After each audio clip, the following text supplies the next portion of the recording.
Converted Man here, and I've got Atom Skeptic. Adam, how you doing? I'm all right, man. I had to fight with some electronics to get them working, actually, but I managed to get it together. Yes. Fight those electronics. They are against us, and they're plotting to take over. So found you on I hate YouTube. it when they think for themselves. Yes. Found you on YouTube thanks to Atheist Nail, and read from a comment section of a video you did, and you seem to enjoy my insanity that I disintegrated into during that. And so we're kind enough to come and talk. And I'm a skeptic. I've held that label for now 10 years. So I thought it would be good because I don't always get to talk to people that label themselves as skeptic. So maybe we could start there with what you view the word skeptic as, how you view that label. I view it as just being someone that's willing to take a look at everything honestly. They have no hard set view that they hold to. Everything, nothing's sacred, for lack of a better term. Everything is capable of and should be questioned. And if you can provide me a valid reason to change my position, I'll do it. I've done it before. Hell, I used to think that, and I'm really, really pissed off the History Channel for this, but I used to give Ancient Aliens some credibility because when I watched that, I was active duty military, and my time revolved solely around work. So I didn't have a whole lot of time to myself to research anything.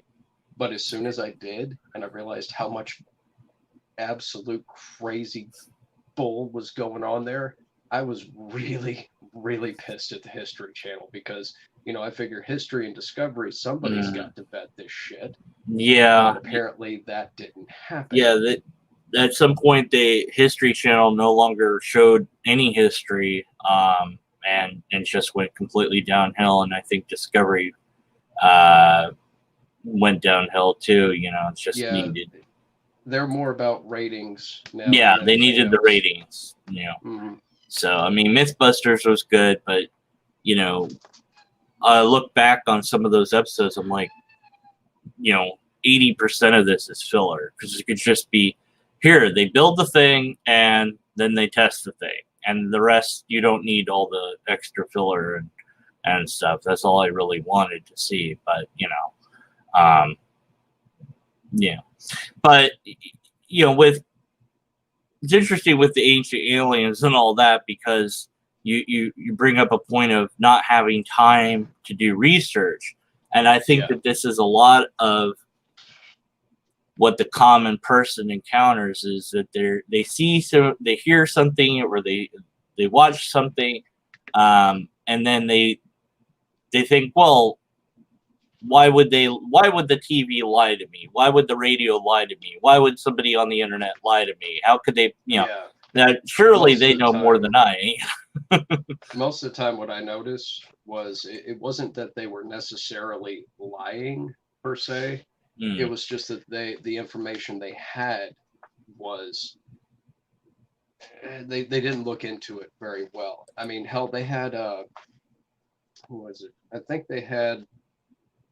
There's one episode I'm looking into, and I'm trying to figure out how to download Netflix videos so I can cover them on my channel. And apparently that's just not a thing.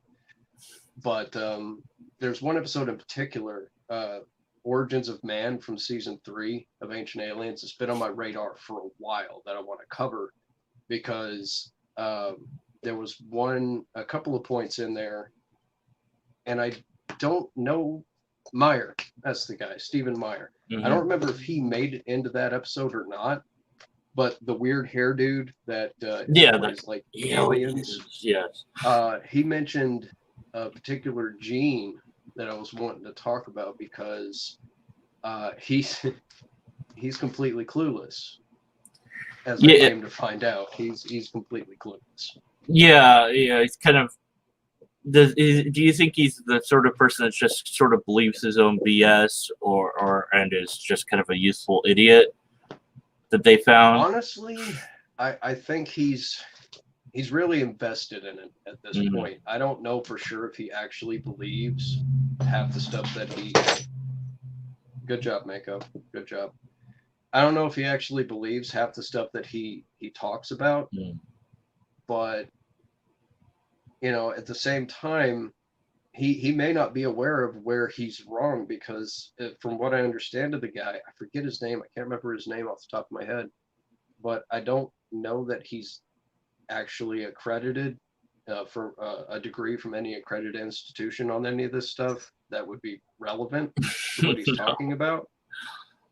I But mean, from the looks of things, he hasn't actually done the research either. So I mm, can't tell if he's a deliberate charlatan or if he's just been deceived.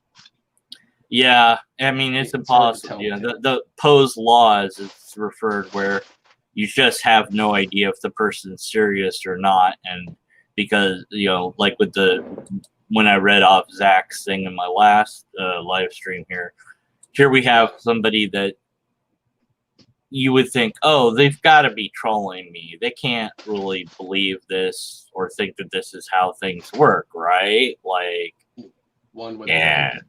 nope.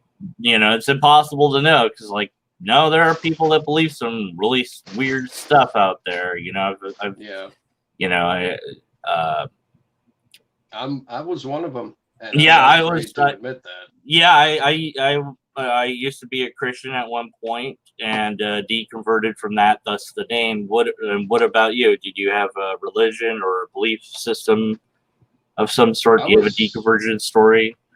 not so much a deconversion. I was actually on Neil's channel about a Oh, year ago at this oh yeah, point, yeah, yeah. and it's not so much a deconversion story as I never actually converted because the first active memories I have of religion even being a thing was when we were overseas in Japan.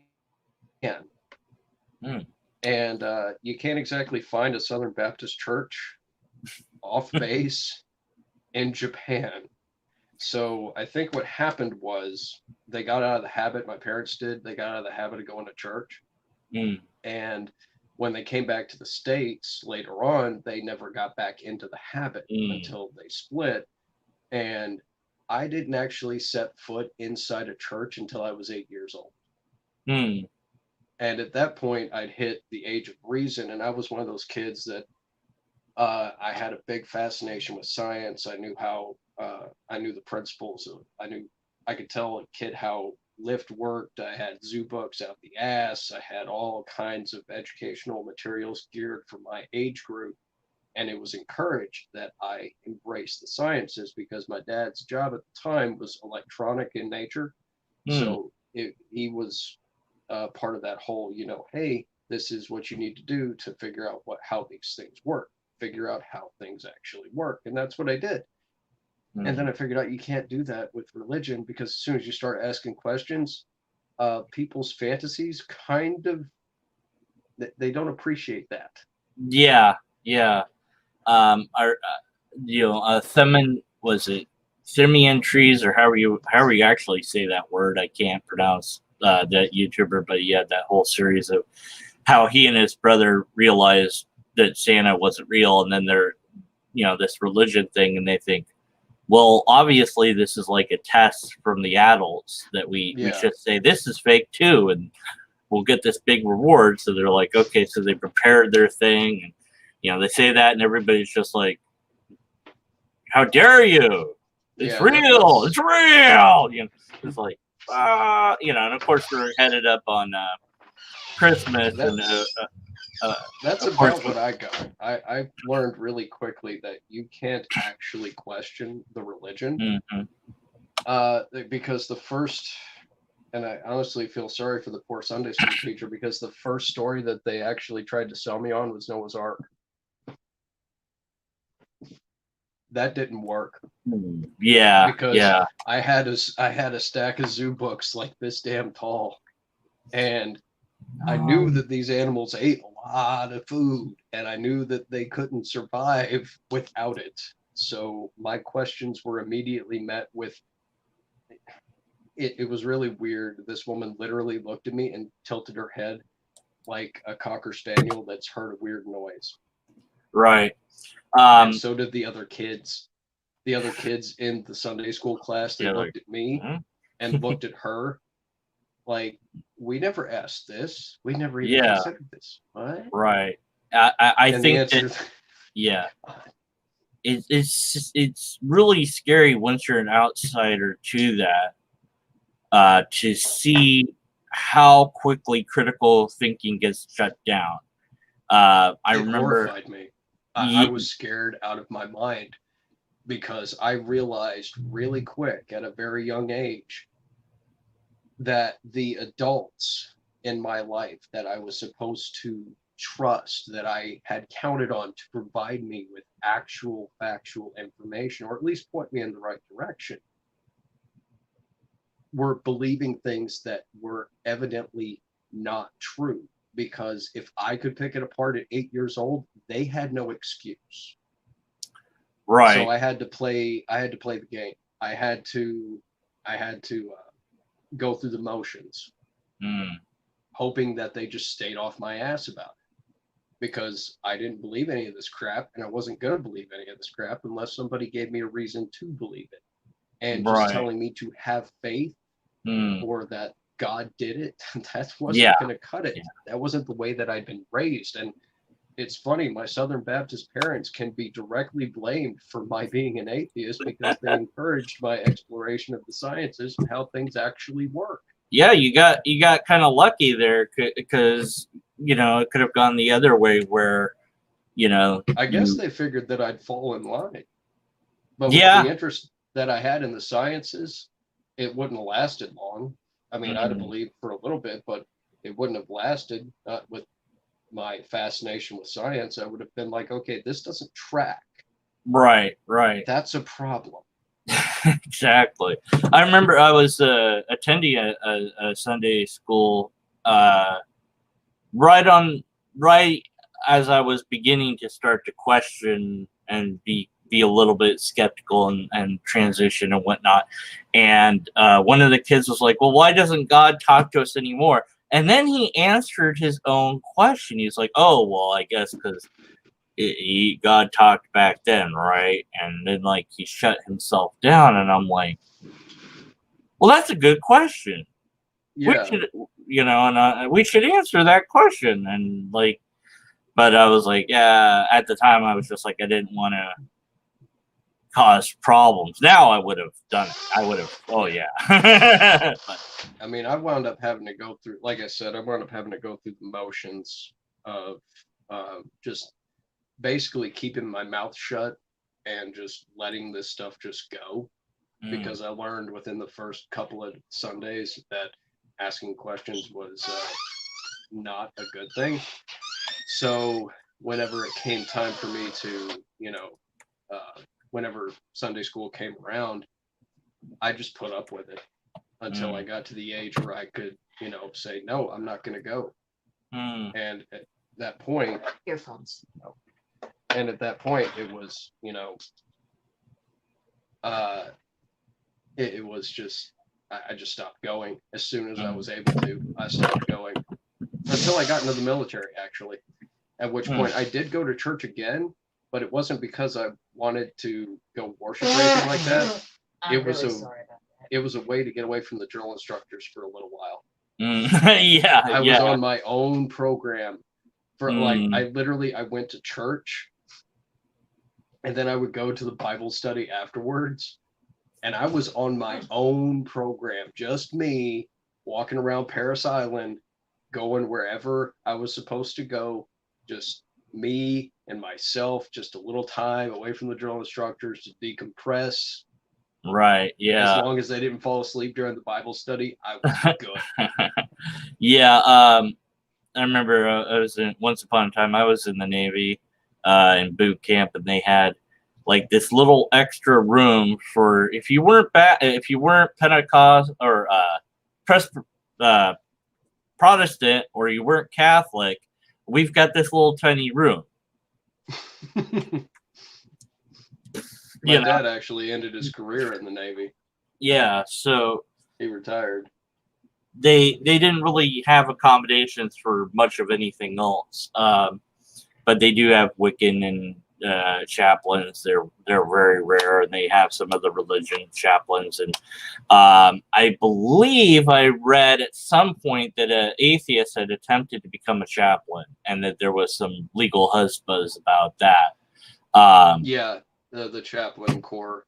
Mm, They I want to say that they tried to stonewall it, but mm, I don't know that they were successful. Like you can talk to a chaplain mm-hmm, that is uh, I don't want to say non-believer, but he's not beholden to any religion. You can talk to a completely unbiased chaplain, I want to say at some point, yeah, but I lost track of that when I got out. yeah. And fun I don't. thing, when you're with the Navy, the only place they got for boot camp is Great Lakes now. Mm-hmm. You know, they used to have a recruit training depot in Orlando. Yeah, yeah. They used to have a couple more, but I went to Great Lakes. By the time I was there, That's it was only where, Great Lakes. yeah, Yeah. that's where my dad retired from. He was a drill instructor in Orlando, Oh wow. and the base in Orlando could actually handle all of the load for the country.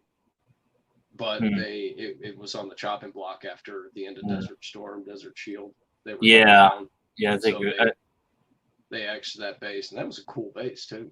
Yeah, yeah. They made a lot of cutbacks and whatnot. I think that was the Bill Clinton era and cut back Yeah. majorly on military.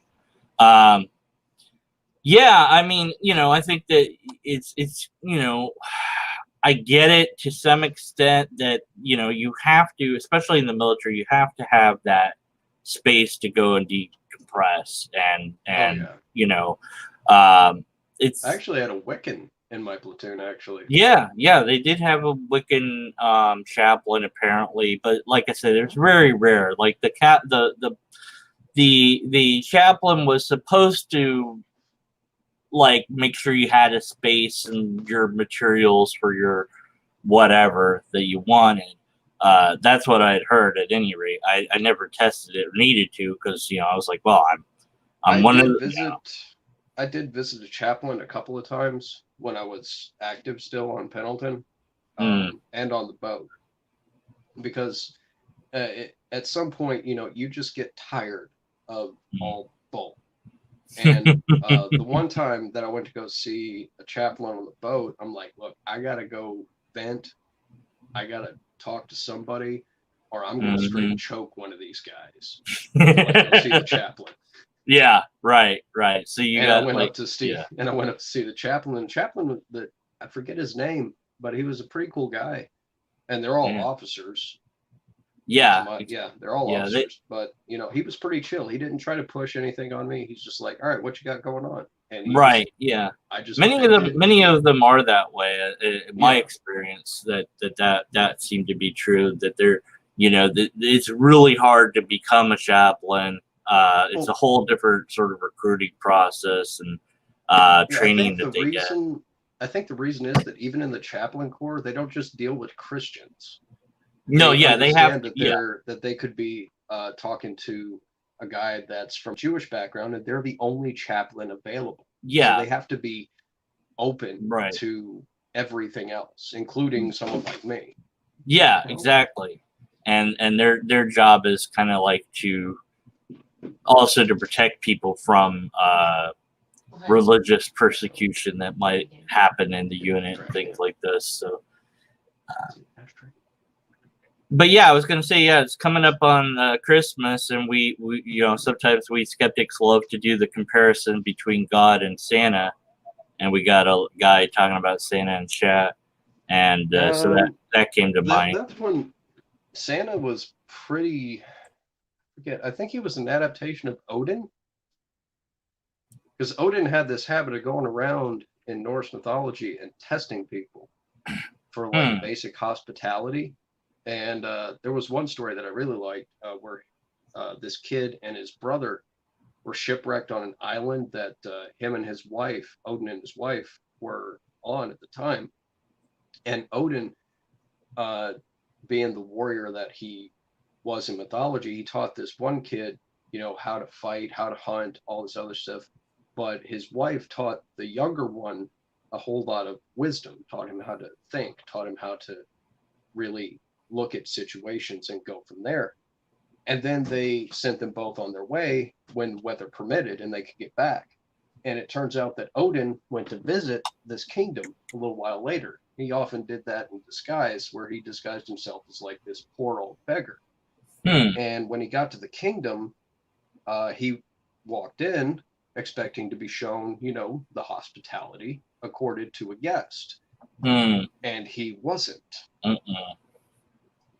And the kid that he had taught actually strung him up and tried to burn him alive, but he wouldn't burn because, he's a god. And when this went on for a few nights where he was deprived of food, deprived of water. He was, lit on fire. And I don't know how that wouldn't be a sign that you're not dealing with someone that's a regular ass human. But the story goes that the son that his wife had taught came around and started, talking to him and giving him food, giving him water, affording him all the guest privileges and shit that he could under the radar. It turns out that the older brother had tried to drown the younger brother. He kicked him out of the boat and left him for dead. Wow. But he washed up on shore and made his way back. And eventually, Odin just got straight tired of this bullshit. And on the one last night that they set his ass on fire, he walked out of the flames, revealed who he was, turned the elder son and his generals into wolves and sent them out to be hunted, and placed the younger one on the throne because he knew what he needed to do. He knew how to be respectful. He knew how to provide proper hospitality. Yeah. Now, see, there's a God you can at least kind of respect. I mean, what he does kind of makes sense. He's very sort of, a human sort of morality, whereas Yahweh is like, dude, what are you doing? You're crazy. Stop being crazy. Just, but of course, drowning the world isn't a punishment. That's a war crime. And with Santa, Saint Nick or Saint Nicholas was a part of the lore. You had this guy Nicholas that had given kids stuff and whatever, and then he was sainted after he died, because you have to be dead to be a saint, apparently. I think you also have to perform miracles after you're dead. Yeah, it's like somebody, I don't really know offhand exactly, but if memory serves, that if the Catholics, they pray to the different saints. So if somebody records an instance where they prayed to Saint Nicholas and they got some sort of response, whatever that means, then they'll and they get enough of those reports, then they'll make them a saint or something. I don't know. Yeah, I think it's like 3 or 4. Yeah, it's like, oh, okay, well, you've passed it worked half the time. I guess we have to make them a saint. Yeah, half the time was no, and half the time was yes. It's amazing. It works 60% of the time, 100% of the time. I want to have fun with I want to get the entire world's water to be blessed and be holy water. I mean, wouldn't that just save a lot of time? Just like get enough priests to do whatever it is they do that makes the water holy, and then all the water could just be holy. Why not? Like, why not? What's the difference? It's like, it's holy now. Okay, great. All right. Now we all, The difference is a young priest or an old priest. Well, either way, I think that a lot of the problems that the Catholic Church has would be removed if they just got clear pedestals for the priest to be behind, so there's nowhere for them to hide the kid. I know, right? That reminds me of one of my favorite comics, Christopher Titus. I forget which stand-up it was, but he was like, maybe they should bring back crucifixions, pedophile crucifixions. Yeah, And I'm sitting there like, wait, what? And I watched the bit and I'm like, oh, wow. yeah. Yeah, that would fix a lot of problems. Yeah, I mean, I've Because if they seen want to let the Catholic Church run the punishment program, it might as well be biblical, right? right, right. I mean, If that it's makes good enough sense. for Jesus, it's good enough for Yeah. them. Yeah, well, I mean, but the Old Testament was all stoning, like everything was stoned to death. So, Yeah. yeah, because that was inspired by an all powerful, omnipotent, loving being. Nothing says, yeah, Nothing says nothing that you love says, humanity by telling people to stone them to death. I know. It's like that's pretty. Like that takes a while to kill somebody that way. You know, and it's brutal. I You got to mean, get a few decent hits in to do it too. yeah. So my word, just why not teach them like a different way to kill them? Why kill them? You know, and then you get the whole, well, God had to work within their legal system, and it's No, like we didn't. he's Could have. God. Yeah. Like the whole point of these laws was supposedly you're told that to prove that they couldn't follow them. And it's like, why does God need, like with the story of that you were telling of Odin, it's like it's so easy that for God to prove that it's God, yet Yeah. the Yahweh character seems to be mystified at how to prove itself as God. And again, it's like, why do you even care that people, It's think that you're God or not? Like, why is that important to you to prove to them, anyways? for And a if you're while there. just, I was curious. You know, people would ask me, hey, what would be proper evidence that you would accept mm, for a God? And I'm sitting there like, you know what? That's hard to nail down. It mm. really is. It's hard to nail down. I mean, um, a good start for me would be taking a 1 inch cube of balsa wood and turning it into a 1 inch cube of gold. But yeah. I mean, something amazing. I mean, and something like that. yeah, I've told people like, well, at least get God to like levitate this off my hand or something, Yeah, and but it's like, well, that doesn't happen because you can't test God. Well, isn't that a little bit convenient, that you I can't? think Dillahunty put it best. An omnipresent, all-powerful God. Mm-hmm. You know, all knowledge. He knows everything. He's all-powerful. He's everywhere at once. Mm-hmm.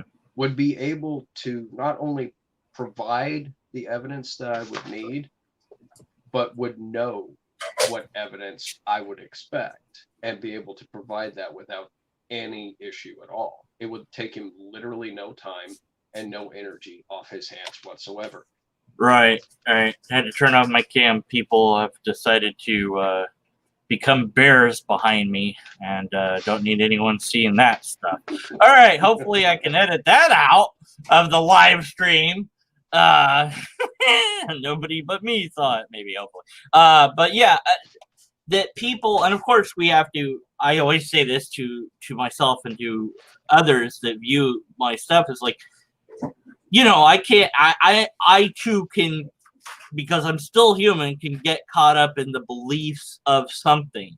And I was explaining to somebody the conspiracy theory, because of course with this particular politics stuff that YouTube has said that we're not to question, I guess. Yeah. So I'm not going to question anything. Why would I? But that a conspiracy theory, when you start to doubt it, is when the narrative begins. So the known facts, that's fine. But then when you add in like, well, and they did it because of, and you start to add this extra information, that's when you should start doubting the validity of it. But that Yeah. the thing on its own, it's like, well, here's the known facts X, Y, and Z. And you go, okay, that's true. Is that enough to be skeptical of it at the very least? So there's something going on. I don't know what, but it seems like it's worthwhile looking into, and maybe it's a bunch of nothing. But then when they tell you, when people tell me, oh no, there's nothing to look into, now it's like, well, now I really want to look into it, Yeah. Um, As soon as someone says there's nothing to look into, that's when you yeah, really take a close look at it. yeah. There's nothing here. Yeah, there's Read. nothing. There's nothing. Yeah, don't ask questions. Well, now I have way more questions to ask, than I did before. And Yeah. there was that incident some years ago. I don't know if you remember this. This kid brought a clock to school, and it was just a bunch of parts in this metal box, and so they thought like he had a bomb. And there's a whole thing about it, and then like he wound up being invited to the White House, and Yeah. he happened to be Muslim, and it's like, did that have some part to play in this whole thing of let's celebrate him? And so that you could have, and I actually had constructed a narrative to go in with the known facts about this, and people online were just like, that's not a clock, he tore out stuff from a clock, and we're deconstructing it that way. And so there was questions to be asked that just because of the politics involved of, well, let's celebrate that this kid was curious. And I'm like, or it could be that the kids just wanted to get some attention, and he succeeded in doing that. He was a misbehaving kid that had a history of misbehaving, and here's yet another incident of him doing something to get attention, but because of politics getting notified of it, that they took that and decided to run a different way with it, maybe. But you can't Do. Yeah, but you can't insert all that narrative, because then you've created something you don't know. What you know is that, okay, he put these electronic parts into a metal box and took it to school. They thought it was a bomb, and then somehow that got to the press, and then somehow from the press got to the president of the United States, Yeah. Obama, and then and then now we know about it. Okay, those are the known facts. Anything else that I add to it is pure speculation, and that's fine as long as I don't believe that narrative or present that narrative as fact. And so I think that happens a lot because we love stories, we love connecting the dots.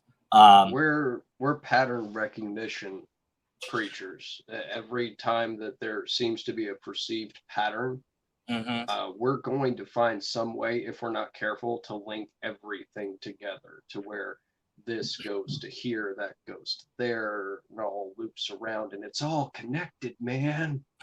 Well, it is connected in a very real sense, but it's not connected in the way that the spiritual religious tend to tell us that it, Yeah. There's always a breakdown somewhere in that chain of reasoning.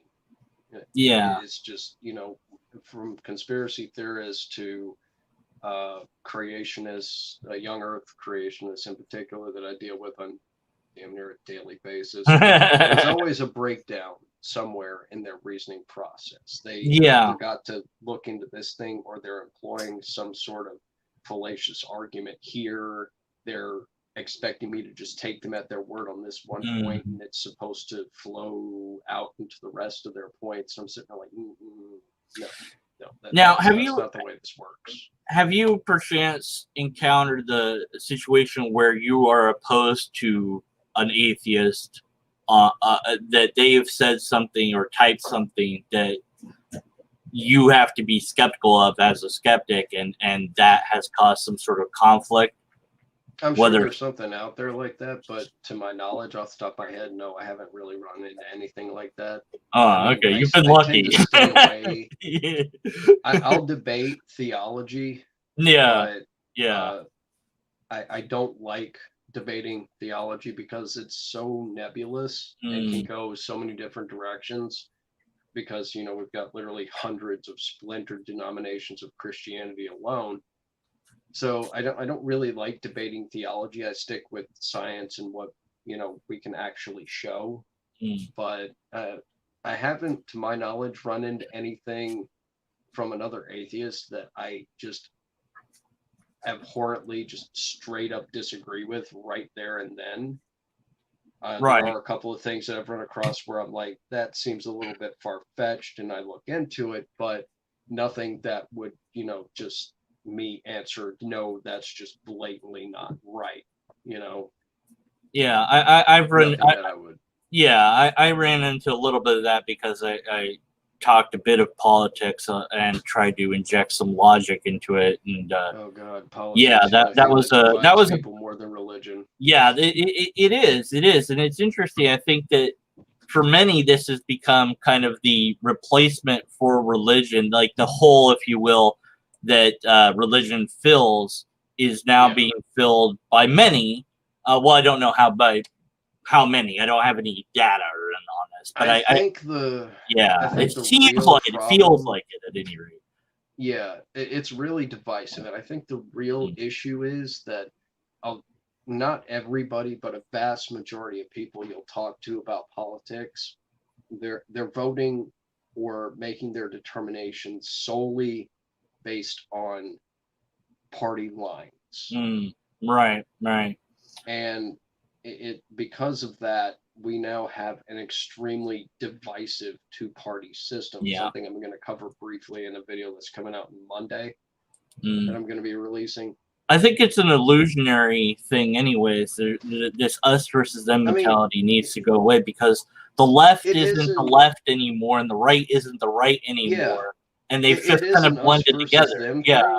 But the reason that it's so divisive is because both parties have to occupy vast extremes. Right. On one hand, you have this one thing going on that is just really untenable, and on the other hand, you have this other thing that is untenable, and they're diametrically opposed to one another.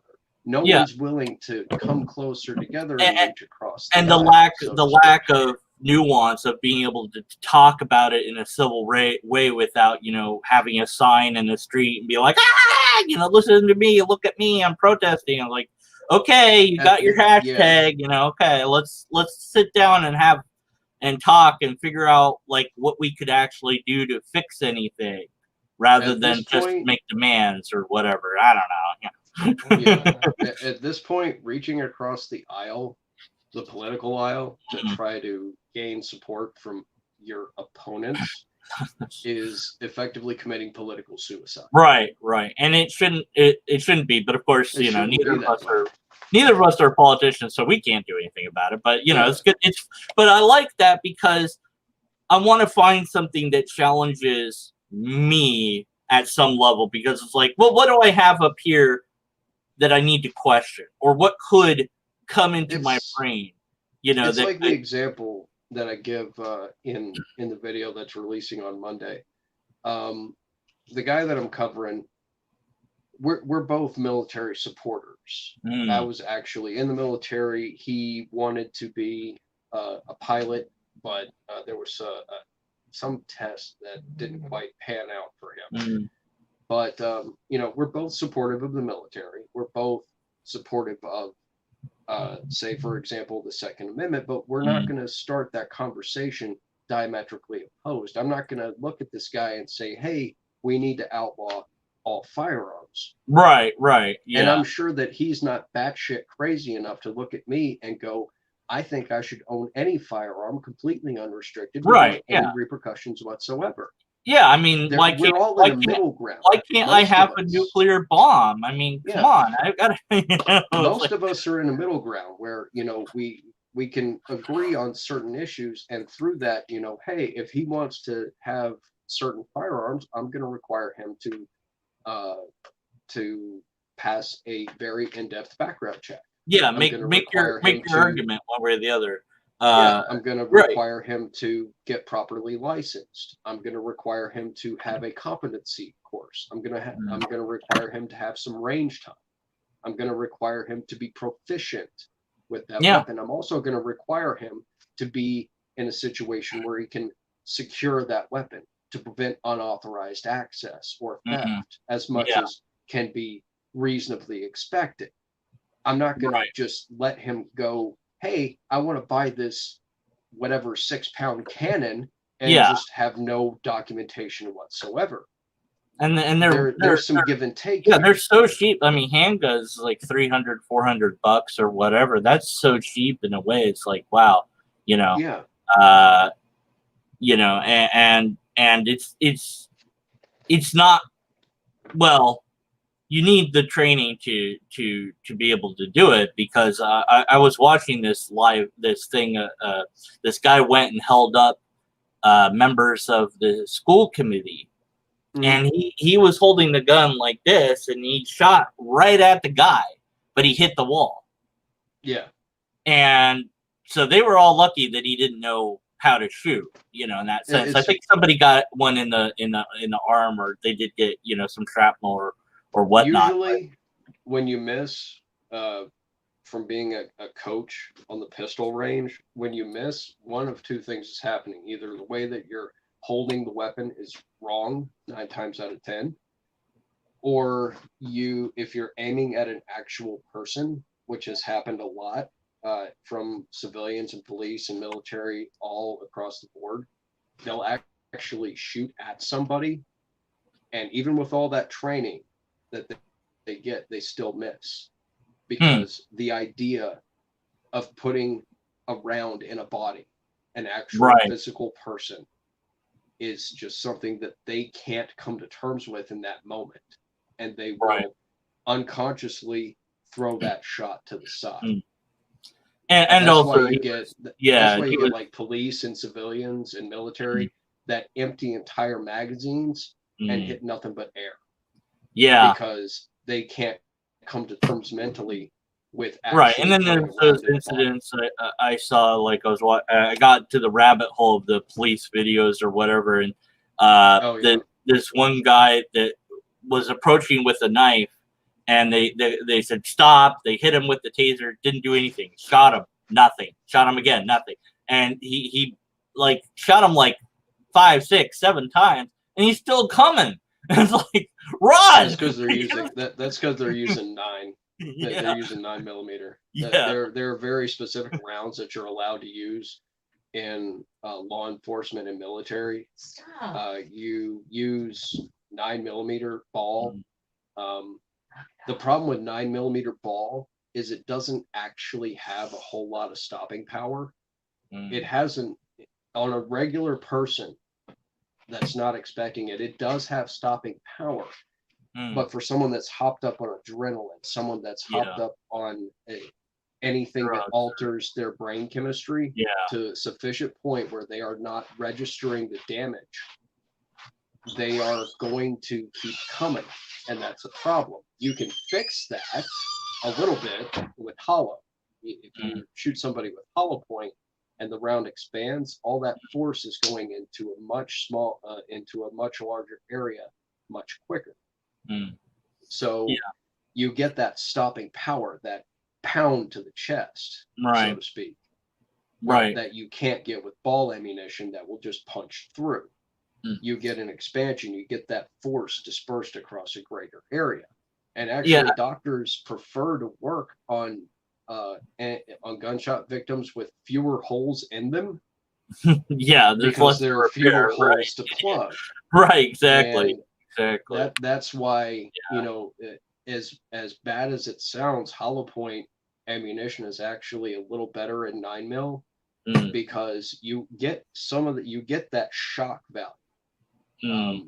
But with fewer holes in a body, you don't get, there's still energy transfer from the temporary cavity that a round creates, including 9mm. 9mm creates a temporary cavity that's about the size of a softball. But even with that, that temporary cavity, it's imparting a lot of energy, but if they're not feeling it, they're not feeling it. And hollow point takes that temporary cavity and expands it a little bit, which runs the risk of rupturing and causing a little bit more damage, but it also imparts more force. So you knockback effect. You've constructed an argument for this side, and I've heard the bad argument of, well, but the criminals will just get guns anyways, and they won't obey these rules, and they'll do. And I'm like, maybe, I don't know, but it's like you're just hurting the normal person that just wants to own the machine gun from Terminator that he swipes back or whatever. Some of the gun laws are actually they work against the homeowner. Like when I was living in California, if I were to, because I had firearms in my apartment in California, you know, there's some paperwork involved, there's some red tape to go through, but you can actually get firearms in California. They're not completely cut off. Mm. The problem is you have to pay attention to the local laws. Yeah, yeah. Now, where I'm living now, if someone walks onto my property and I plug them, I'm pretty much in the clear. But in California, if you have a whole guy, other story. Yeah, it's a whole other story, because in California, I actually talked to a cop about this one. In California, if you draw on someone and they're in your home and they turn, like, to present run. not their profile, not their forward profile, but if they present their side or their back, and they do it in even if it's just a quick turn, like they see you draw and they're like, nope, and they're trying to nope the hell out of there. Yeah. If in that split second that round discharges and it impacts them in the side or the back, you are liable. Yeah. Because they have shown intent to leave. Right, right. So I mean, so you got to be real careful about you got to be aware of when all you pull the trigger, depending on the state you're in, because the local state laws could screw you if you fire at the wrong time and hit somebody in the wrong spot. It's a complicated thing, and with anything, because I was thinking about abortion, I was thinking about actually making a good argument for to a good argument against abortion, because all I've heard is bad arguments. I'm like, well, I wonder if I could construct a good argument just for kicks, you know, just to do it, you know, just, you know, from a, and, you know, there's nuance there and whatnot, and there's something to be discussed there, and that's the ethical things and all that. And I'm like, well, without that, could you make an argument? If you set the ethics and moral stuff aside, because especially the religious stuff, that's just not even an argument for me. I'm like, yeah, whatever, God, blah, blah, blah, whatever. I'm like, look, the baby dies, it goes straight to heaven, so who cares? Whatever. You know, so, but, you know, depends on the denomination. Yeah, well, yeah, it does depend, right?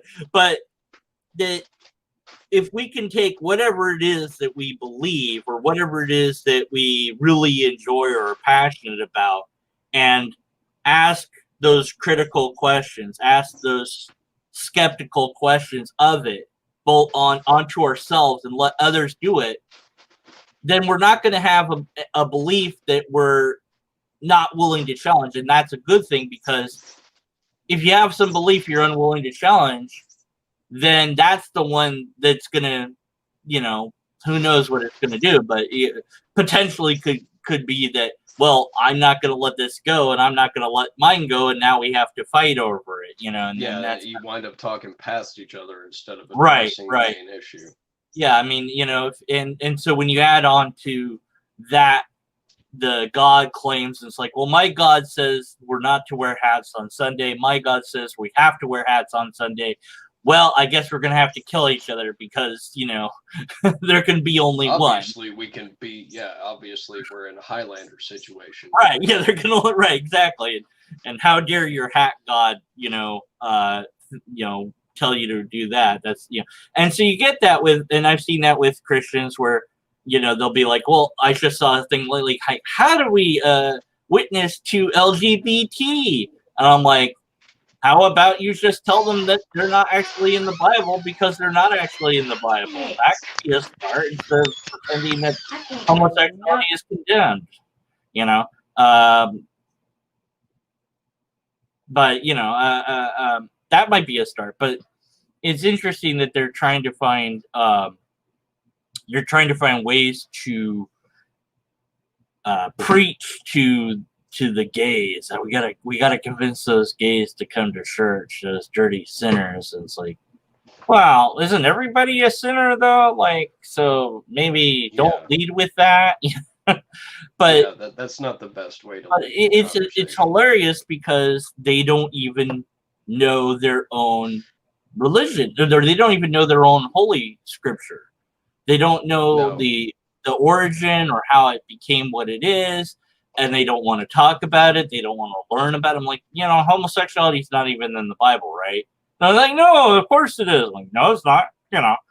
They don't want to have that conversation. It doesn't matter what side of whatever issue you're talking about. If you're using the Bible to support it, you can find verses in there.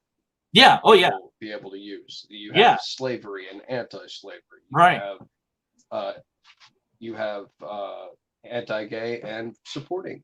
Yeah. Yeah. It doesn't matter. You may have to dig deep for some of them, but there's a verse in the Bible that can support pretty much any position that you hold. That's why there's so many denominations. They can't even get on the same page on their own doctrine. Yeah, exactly. And I've pointed that out now. I'm like, and of course, the Bible doesn't tell you what to do about microwave ovens, for example. Like, should I microwave a cat? Doesn't say anything in the Bible. So I have to figure that out on my own. It's like, what does God think about me microwaving a cat? I don't know. It's not in the Bible. Well, Yeah.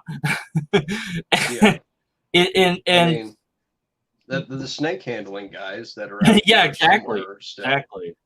I still have a couple of them around here, I think. Oh, there's at least a couple of snake handling churches, too, at least. Yeah. Snake handling churches in my area. I'd love to talk to somebody from that, because they have such an interesting idea. Like, you're not supposed to get bit if you're faithful, but they get bit all the time. No, it's not that you're not supposed to get bit. It's that if you get bit, it won't do any harm. Ah, I see. Right. That's what they're banking on. But of course, they get hurt when they get bit. You got bit. That's going to hurt you. Even, of course, you can build up immunity to the venom, and many of them do because they get bit so often. And they also they also can walk away from it a little bit easier because a lot of the reptiles that they're using, a lot of the snakes, they're malnourished. They're dehydrated. Right. And because of that, they can't effectively produce the venom that they would rely on for defense and hunting. But it's the perfect. When they get bit, they can shake it off. And it's the perfect system because if somebody dies from a snake bite, they just didn't have enough faith. They didn't have enough faith, yeah. So you always have an out. You always have the moving of the goalpost. And it is. A lot of religions do work that way where the cognitive dissonance is set up so that the failure actually results in more belief, not less. And somebody was talking about... It's like the Salem witch trials, really. The only way to pass is to fail. If you float, you're a witch, and if you sink, you're not a witch. It's like, well, but they're dead. I like the guy that they didn't burn him. They didn't drown him. They pressed him.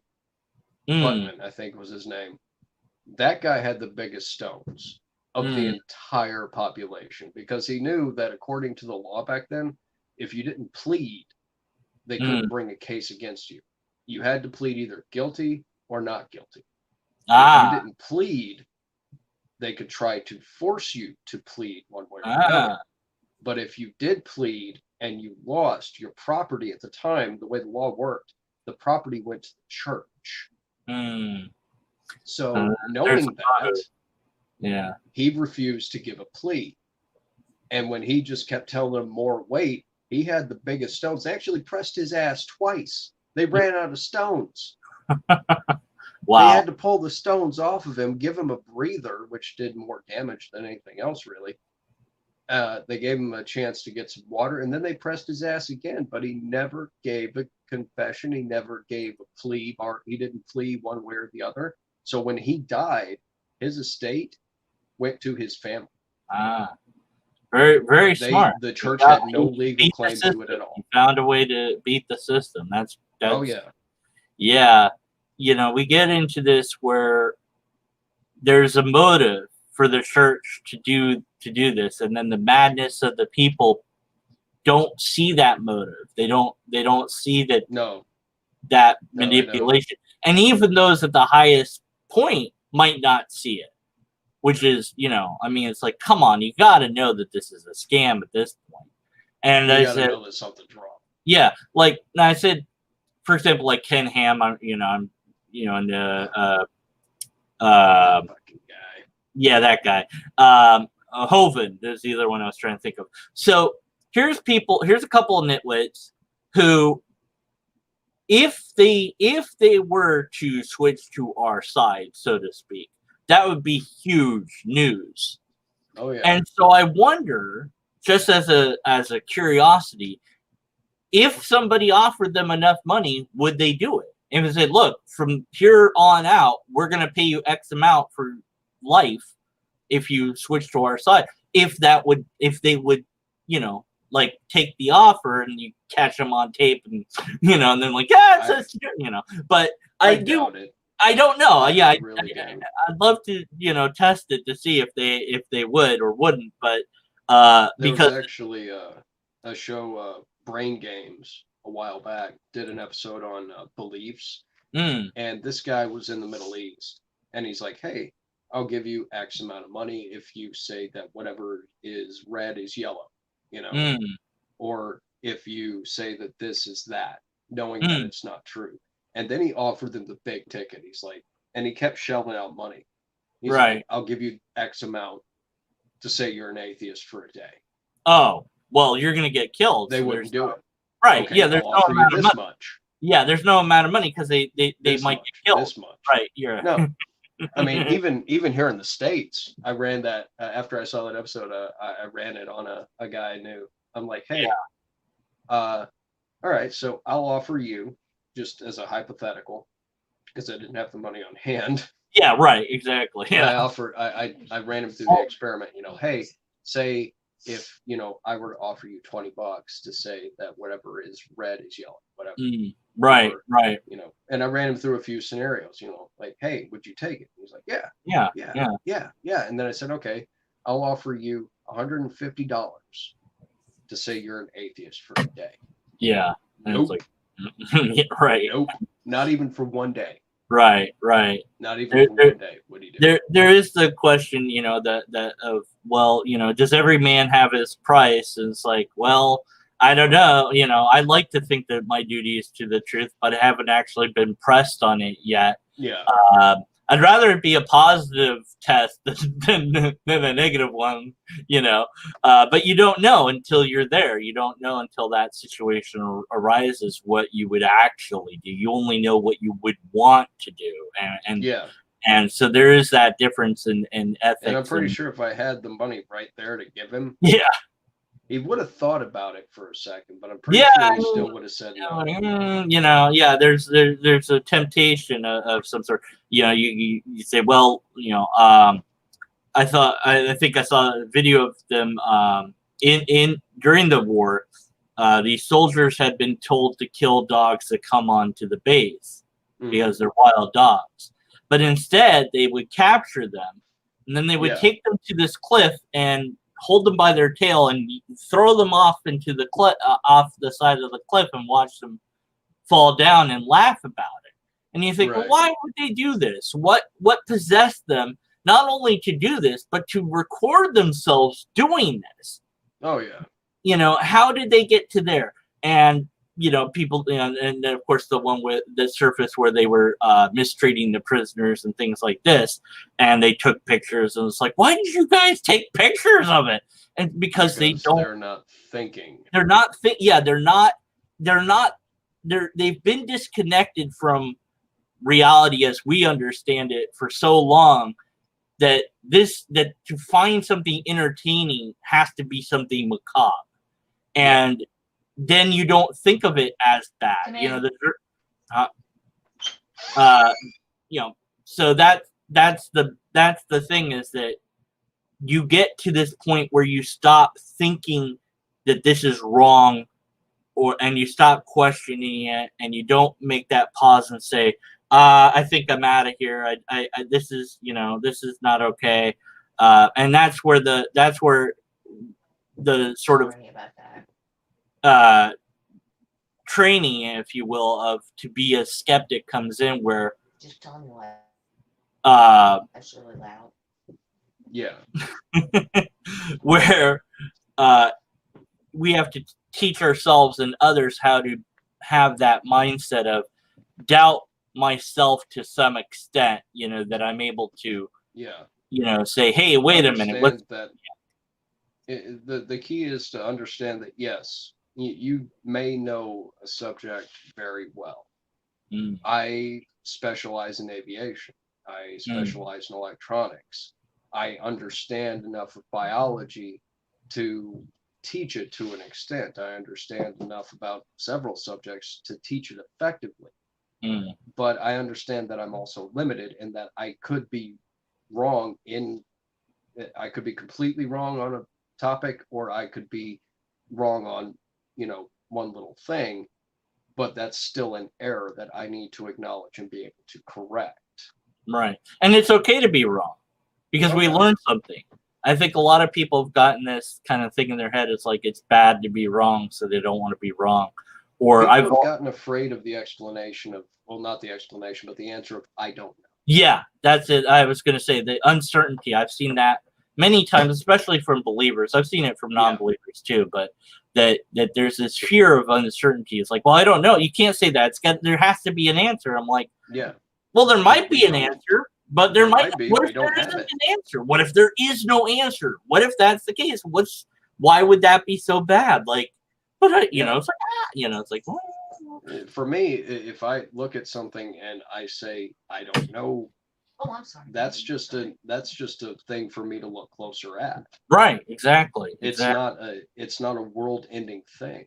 Like, I've had believers ask me, hey, you believe in the Big Bang, and they use belief in a very different sense. Right. Yeah. Yeah.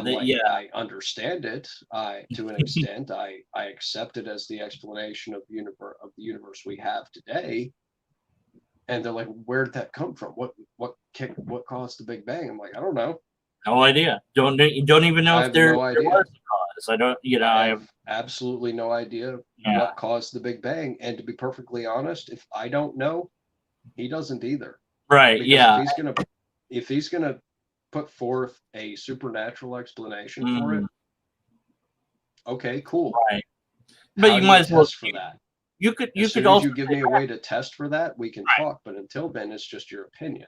Just like it would be if I were to give you my explanation. Yeah, and I've heard this. Many apologists will say, "Well, we have this explanation that's better than the natural explanation." No. Like, well, a good explanation doesn't matter because I can come up with an explanation that sounds plausible. That doesn't make it true. It's like time travelers went back in time and started the Big Bang.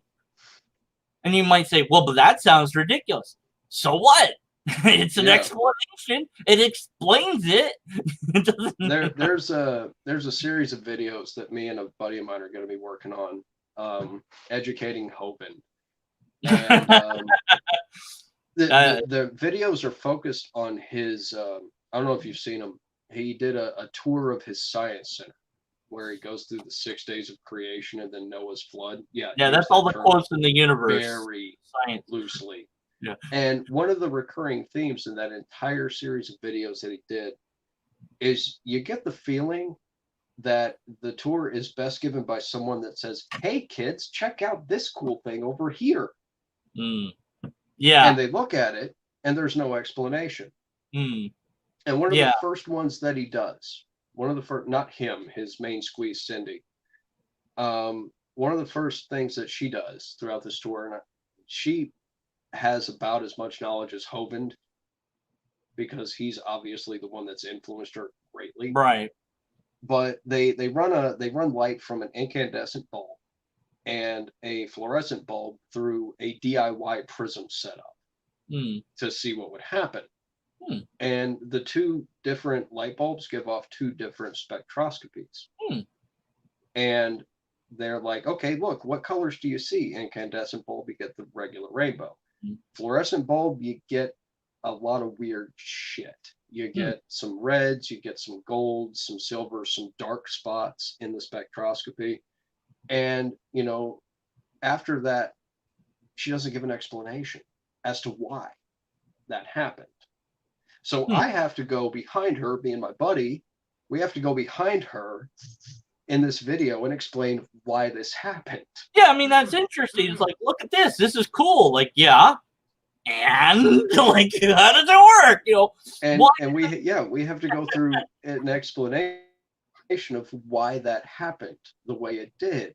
And it's really weird because a moment on Google shows you exactly why. Because the reason that it does that is because of the way these two bulbs generate light.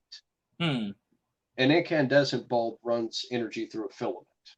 All right. A filament is just a very thin piece of metal. And the more energy you try to force through it, the harder it is for all that energy to go through at once. So it has to dissipate that energy somehow. And it does that through heat, which also produces light. That's why when you look at it through a prism, you get that regular rainbow, right? But a fluorescent bulb works quite a bit differently. You're using an electrical arc to strip electrons off of vapor inside the bulb. That vapor shines at that vapor, the light that's produced is in the UV spectrum. The fluorescent coating on the inside, the phosphorus coating on the inside of the bulb, is what slows that light down enough to make it appear as white light. But if you run it through a prism, you'll see it because it's still heavily coated with UV. And that's just the first of a bunch of science experiments in there. And they had a Tesla coil in that thing that could have killed somebody. Mako. And no explanation of what the Tesla coil is doing or how it works. And I'm sitting there like, what are you doing? You're showing these kids all this cool shit. I mean, some of it's DIY, but it's good shit. But no explanation at all. What is wrong with you? You're giving them half, but not the other half. Well, you're giving them, check this shit out, and then look at what I can cite in the Bible for this. It's a spiritual lesson. Yeah. They're like, I don't give a shit about the spiritual lesson. Tell me why it did what it did. Yeah, exactly. Like, where show me the thing, the experiment that shows the soul or the spirit. That would be cool. Well, what would that? How would you even set such a thing up? Because there'd have to be some. If we posited the idea of there is a thing, but it is it talking to my brain or is it receiving signals from my brain? Well, then there'd be somewhere that there's a thing that I could measure, right? There'd be radio wave or there'd be a microwave. There'd be something that I could find, right? There'd have to be. So why aren't they looking for that and saying, here's that thing, we found that thing, so it's you get. I've heard, well, if God was not hidden, then you would have no choice but to think it was real, and then you wouldn't have the choice to believe in it. I'm like, oh no. They're like, why does that happen? If there was a thing where it's like, hey, I have evidence that a God exists, and more so that it's the Christian God. Okay, cool. Yeah. Can you take a break really quick? Give me just 2 seconds. Sure, no problem. Real quick. Okay, I was good. All right, well, let's pull up. Whoopsie. Okay, there we go. I was going to transition into this. I looked at the time. It's been an hour, actually. We might want to call it for now. But I don't know. I think I stopped here when I was reading this last time. And I know Adam wanted to kind of say a little bit about this stuff. I love how this guy has laws of science, that the universe is governed by laws of science. No, that's not the exact way to look at that. We know that. We understand that. And then to question how the order came about, it's like, yes, that's great, fine. But how are you going to go about that questioning? Either you're going to use a system that we know works, which is science, or logic. We know those things work. Or you're going to use philosophy. Well, okay, philosophy is just thinking about stuff, which is fine, but without some sort of system, then you're not going to necessarily get to the conclusion. And I hear I was going to ask him what his thoughts on being, told that you're using scientism. I hear that quite a bit. I've heard that in the past, that people will accuse me of using scientism. And it's like, let's just say that I said that science is the only way to find things. And they say, well, you can't prove that scientifically. Yeah, so what? All right. Everything except for the sentence can be discovered scientifically. Now what? So what's your argument? And what other system do we have? If we don't have another system, maybe this is all we've got. Then the most effective way to answer this question, well, the most effective way is the way that you can demonstrate to actually function. I think there might be, I don't know, there might be worth doing a study if there's a difference between skeptic and atheist. Maybe it's just words, maybe there's not a study worthwhile. All right. So I was going to ask you what you thought about. Have you been called or have you been accused of using scientism? Actually, yeah, I have a couple of times. That's just weird to me. Yeah. As if science is a religion. Yeah. Well, because religions have, required beliefs. You're Mm-hmm. required to believe this, or you're forbidden to even consider something else. Well, that's not the way that science works. Some of the more philosophical types out there get so into philosophy that they will say, well, but you can't use... That didn't sound... Kitten fell. Yeah, you can't use science to prove everything. And it's like, really? Can't you, though? To an extent, as long as you can properly test for it and have at least something that would be deemed falsifiable, like a failure point. As long as you can establish an experiment and a failure point, you're good. You can use science on anything, but as soon as you start talking about stuff that you can't falsify and you can't test for, then right. We're well out of the realm of science at that point. Yeah, the history comes up a lot. It's like, well, we can't use science on history. I'm like, no, well, there's a lot. No, you can. There's archaeology. Certainly there's forensic science. Oh, yeah. But then there's like, well, what if we only have written words about this person and that's it? I'm like, well, then there's different methods you could use that are scientific to deduce if that's actually happening. You look for contemporaries, which is what I've actually asked a lot of Christians for when we're discussing Jesus. They're like, hey, Jesus existed. All right, cool. What have you got to show that? Nothing. And they always refer me to the New Testament, the Gospels, and all that. Yeah. And I'm sitting there like, that's part of your claim. Yeah, nobody can accept that.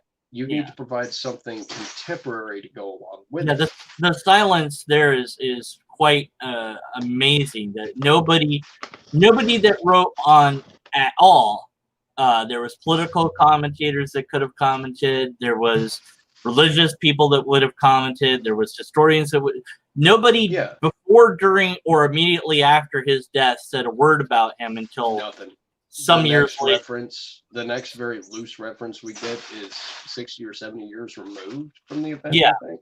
Yeah. And so there's a very, very big oral tradition of passing on these stories, and of course it's going to mutate when you do that, no matter how careful you are. But yeah, I mean, I said to the guy I debated on Jesus' resurrection, and he wanted me to explain. He wanted me to explain the facts surrounding it. I'm like, no, because they are not facts, for one, and secondly, every naturalistic explanation is more plausible and possible than anything else. So I don't need to give an alternate explanation to any of this. You have to demonstrate. That's not my burden. My burden is to say, no, we know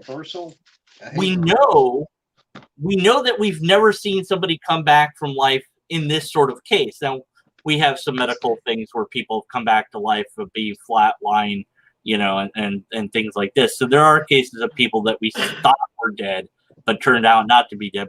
So I said in the one debate, this is like super dead because you hung the person up on the cross, you poked them with a spear. They're pretty dead at this point. Yeah. You have rendered mortal wounds on them. They're not walking away from that. Yeah, Romans, if they knew anything, they knew how to kill a guy. Yeah. So, maybe, so I said, even the idea that Jesus was the first Wolverine of, from X-Men, even that ludicrous idea that he would have, maybe he had a very advanced healing in his body. Maybe it's super effective, even that Maybe ludicrous he came out of the tomb and said, "Hey, bub."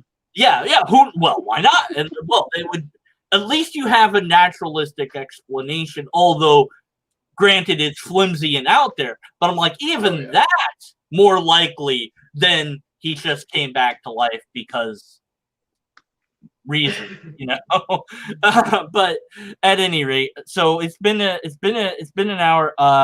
So I think we will wrap up a bit. So this, going back to where all this started from a little bit, this Zach, you want to try to pronounce his last name there? Or? Kaz? Kaz, I don't know.